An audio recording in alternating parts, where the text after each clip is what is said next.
एवढ्यात तुमच्या लक्षात आलंय का, यंदा रस्त्याच्या कडेला जांभळं विकणाऱ्यांची संख्या अचानक वाढल्यासारखी वाटते। बाजारात जांभळांचे ढीगच्या ढीग दिसतात, तर अनेक झाडाच्या खाली जांभळाचा जांभळा सडा पडलेला दिसतोय।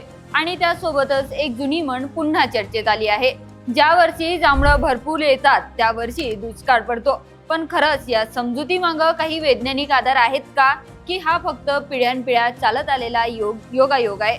चला यामागचं संपूर्ण सत्य जाणून घेऊया। नमस्कार, मी ऐश्वर्या कावरे आणि तुम्ही पाहताय ॲग्रोटेक मराठी। उन्हाळा सुरू झाला की करवंद, जांभूळ, आंबे अशा रानमेळ्याची चेलमेल सुरू होते। त्यात जांभूळ हे अनेकांचं आवडीचं फळ। कोकण असो, डोंगराळ भाग असो किंवा नदीकाठी शेताच्या बांधावर किंवा रस्त्याच्या कडेला जांभळाची झाडं सहज उगतात। त्यासाठी विशेष मशागत किंवा खताची गरज नसते, निसर्गच त्याचं संगोपन करत असतो। मात्र पूर्वीपासून आपल्या गावाकडच्या ज्येष्ठ मंडळीमध्ये एक समज प्रचलित आहे, ती म्हणजे ज्या वर्षी जांभळाचं उत्पादन भरपूर होतं त्या वर्षी पाऊस कमी पडतो किंवा दुष्काळाची शक्यता वाढते। ही गोष्ट केवळ अंधश्रद्धा आहे का, की यामागे काही विज्ञान दडलंय आहे? काही संशोधकांच्या मते झाडामध्ये मस्टिंग नावाची एक नैसर्गिक प्रक्रिया असते। काही वर्षांनी झाडं अचानक मोठ्या प्रमाणात फळधारणा करतात। यामागचं कारण म्हणजे प्रतिकूल परिस्थिती। आपली पुढची पिढी टिकून राहावी हा त्यांचा नैसर्गिक स्वभाव। झाडांना जेव्हा ताण जाणवतो तेव्हा ती अधिक फळं तयार करतात, जेणेकरून जास्तीत जास्त बिया तयार होतील आणि प्रजातीचं अस्तित्व कायम राहतील। यालाच काही तज्ज्ञ स्ट्रेट फ्रुटिंग असंही म्हणतात। पण याचा अर्थ असा नाही की झाडांना भविष्यातील दुष्काळ आधीच कळतो। अनेक कृषी आणि हवामान तज्ज्ञ या समजुतीशी सहमत नाही।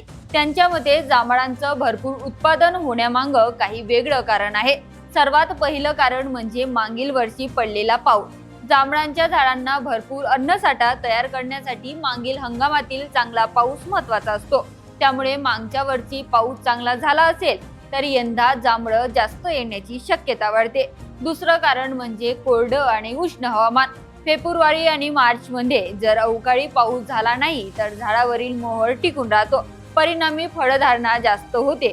तिसरं कारण म्हणजे परागीकरण। मधमाशा आणि इतर कीटक कोरड्या हवामानात अधिक सक्रिय असतात, त्यामुळे फुलांचं परागीकरण चांगल्या प्रकारे होतं आणि अधिक फळं तयार होतात।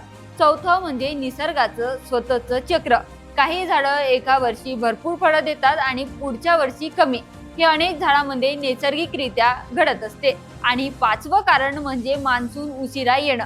जर पावसाळा उशिरा सुरू झाला तर जांभळांना जास्त काळ पिकण्यासाठी वेळ मिळतो, त्यामुळे बाजारात त्याचं प्रमाण वाढलेलं दिसतं। यंदा देखील उन्हाळ्याच्या तुलनेने अधिक कडक राहिला। वातावरण कोरडं होतं, अवकाळी पाऊस फारसा झाला नाही आणि मान्सूनलाही उशीर झाला, त्यामुळे जांभळाचं उत्पादन वाढलेलं दिसत आहे। पण एक महत्त्वाचा प्रश्न इथे निर्माण होतो की जर जांभळं दुष्काळाचा संकेत देत असतील तर इतर झाडं असा इशारा का देत नाही? आणि पाऊस पडायचा की नाही हे तर समुद्राचं तापमान, मान्सूनचे वारे आणि वातावरणातील दाब आणि अनेक हवामान घटकावर अवलंबून असतं।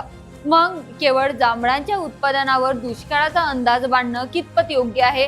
म्हणून आज उपलब्ध असलेल्या वैज्ञानिक माहितीनुसार जांभळं जास्त येणं आणि दुष्काळ पडणं याचा थेट संबंध असल्याचा कोणताही ठोस पुरावा उपलब्ध नाही। म्हणूनच आज उपलब्ध असलेल्या वैज्ञानिक माहितीनुसार जांभळं जास्त येणं आणि दुष्काळ पडणं याचा थेट संबंध असल्याचा कोणताही ठोस पुरावा उपलब्ध नाही।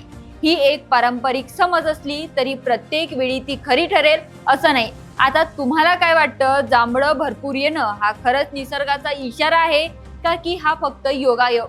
तुमचं मत आम्हाला कमेंट बॉक्समध्ये नक्कीच सांगा आणि अशाच शेती, पर्यावरण आणि निसर्गाच्या संबंधित रंजक माहितीसाठी ॲग्रोटेक मराठीला फॉलो नक्कीच करा। धन्यवाद।